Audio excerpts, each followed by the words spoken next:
আল্লাহ সুবহানাহু ওয়া তাআলা তার প্রকৃত বান্দাদের আরেকটি বৈশিষ্ট্য বর্ণনা করলেন, ওয়াল্লাযীনা ইযা আনফাকু লাম ইউসরিফু ওয়া লাম ইয়াকতুরু ওয়া কানা বাইনা যালিকা কাওয়ামা। আল্লাহ সুবহানাহু ওয়া তাআলা বলেন, আর আল্লাহর প্রকৃত বান্দাদের আরেকটি বৈশিষ্ট্য হলো, তারা যখন আল্লাহর পথে দান করে তখন তারা কখনো অপচয় করে না। আল্লাহর দান করার ক্ষেত্রে কখনো কার্পণ্যতা অবলম্বন করে না,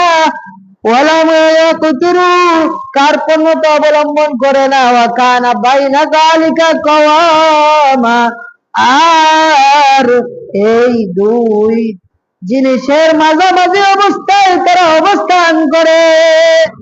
তার মানে এই আয়াত দ্বারা স্পষ্ট বোঝা যায় আল্লাহর প্রকৃত বান্দারা, রহমানের বান্দাদের গুণাবলী হচ্ছে আল্লাহর পথে বেশি বেশি দান করে, কখনো তারা কার্পণ্যতা অবলম্বন করে না।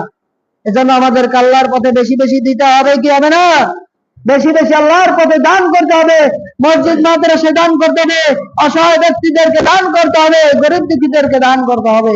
এমনি ভাবে আমাদেরকে কখনো কার্পণ্যতা করা যাবে না। যাবে? নবী আলাইহিস সালাম বললেন, মান আনফাকা নাফাকাতান ফি সাবিলিল্লাহ, যে ব্যক্তি আল্লাহর রাস্তায় কোন বিষয়ে কোনো কিছু দান করলো, কুতিবাত লাহু বিসাবঈমিয়াতি দিরহিম, আল্লাহ সুবহানাহু ওয়া তাআলা আল্লাহর রাস্তায় দানের বদৌলতে 700 গুণ সওয়াব দান করে দেন। সুবহানাল্লাহ। এজন্য আল্লাহর রাস্তায় বেশি বেশি দান করতে হবে, কি হবে না? আল্লাহর রাস্তায় বেশি বেশি দান করতে হবে। কার্পণ্যতা অবলম্বন করা যাবে? কোরআন কারীমের একটি আয়াতে আল্লাহ সুবহানাহু ওয়া তাআলা বললেন যে যারা কার্পণ্যতা অবলম্বন করে না ওই সকল ব্যক্তিরাই হলো সফল কাম। সুবহানাল্লাহ। এজন্য আমাদেরকে কার্পণ্যতা অবলম্বন করা যাবে? হাদিসের বর্ণনা এসেছে, নবী আলাইহিস সালাম বলেন, মা মিন ইয়াউমিন ইউসবিহুল ইবাদু ফিহি, কোন আল্লাহ সুবহানাহু ওয়া তাআলার বান্দার যখন সকাল ঘটে, সকাল হয়, তখন আল্লাহ সুবহানাহু ওয়া তাআলার বান্দাদের কাছে দুইজন ফেরেশতা চলে আসে, ইল্লা মালাকান ইয়ানজিলান। এই পৃথিবীর বুকে সকালবেলা দুইজন ফেরেশতা আগমন ঘটে। আগমন ঘটার পরে একজন ফেরেশতা বলতে থাকে, আল্লাহুম্মা আতি মুনফিকান খলাফা, ইয়া রাব্বাল আলামিন, দানশীল ব্যক্তির মর্যাদা বৃদ্ধি করে দিন, তার দান সম্পদকে বৃদ্ধি করে দিন। সুবহানাল্লাহ।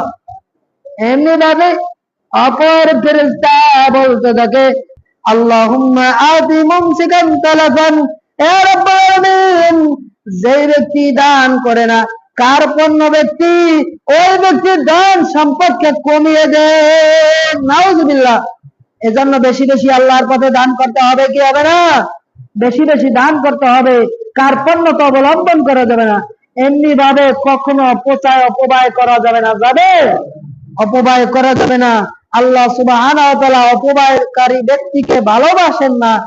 আল্লাহ সুবহানাহু ওয়া তাআলা বলেন, ইন্নাহু লা ইউহিব্বুল মুসরিফিন, নিশ্চয় আল্লাহ সুবহানাহু ওয়া তাআলা মুসরিফ ব্যক্তিকে, অপচয়কারী ব্যক্তিকে ভালোবাসেন না। এমনি ভাবে অপরাধ আল্লাহ সুবহানাহু ওয়া তাআলা বলেন, ওয়ালা তুবাযির তাবযীরা, তোমরা অপচয় করো না, অপব্যয় করিও না। এইজন্য অপচয় অপব্যয় করা যাবে?